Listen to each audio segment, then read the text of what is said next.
कमी पडले असं विनायक राऊत म्हणाले आणि त्यावर त्यांनी असं म्हटलं की तो बीड मधला जो भाग आहे तो केंद्रशासित प्रदेश करावा त्यांच्या. बघा काय आहे, काही लोक सध्या आता रिकामटेकडे आहेत आणि कायदा कळत नसलेली लोक आहेत, म्हणून केंद्रशासित कधी करू शकतो, ह्याला काही कंडिशन आहेत, ह्याला एक वातावरण लागतं, ह्याला एक राजकीय काहीतरी आपण म्हणतो ना, एक कुठेतरी सेन्सिटिव्हिटी लागते. हे सगळे विषय राऊत साहेबांच्या समजायच्या पलीकडचे आहेत, म्हणून त्यांनी नको त्या उंच विषयाच्या भानगडीत जाऊ नये. फडणवीस साहेब गृह खातं काय आजपासून सांभाळत नाही आहेत, अनेक वर्षांपासून ते गृह खातं सांभाळत आहेत. सगळे आरोपी पकडले जातील, काही पकडले गेलेत, एक आरोपी राहिला आहे, तोही पकडला जाईल लवकरात लवकर आणि कोणालाही सोडलं जाणार नाही, हे फडणवीस साहेब आमचे वारंवार सांगत आहेत.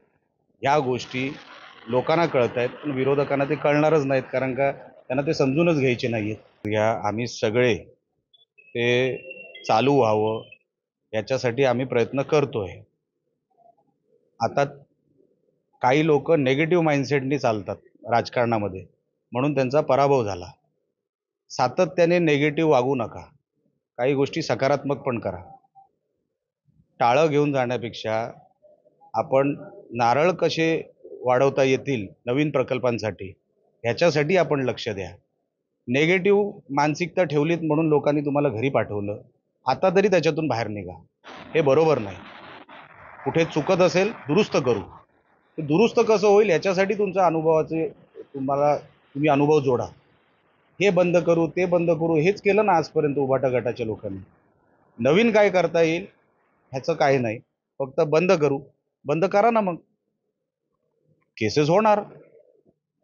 आता तुम्ही गव्हर्नमेंट प्रॉपर्टीवर ट्रेसपासिंग केलात तर नॉन बेलेबल ऑफेन्स आहे. जाहीर केलं टाळं ठोकू, टाळं मिळत नाही का मार्केटमध्ये, दुकानात मिळत नाही. हिंमत असेल करा. काय हिंमतीचा पण विषय कुठे येतो, त्याच्यावरती ट्रेसपासिंगची केस होणार नॉन बेलेबलची, जे जातील तिकडे टाळं ठोकायला, आणि मग तुम्ही सांगू नका सरकारने आमच्यावर केसेस ठोकल्या.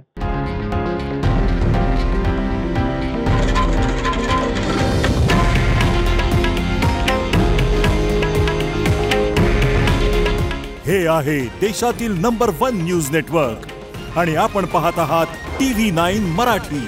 काळजी तुमची, हित महाराष्ट्राचं.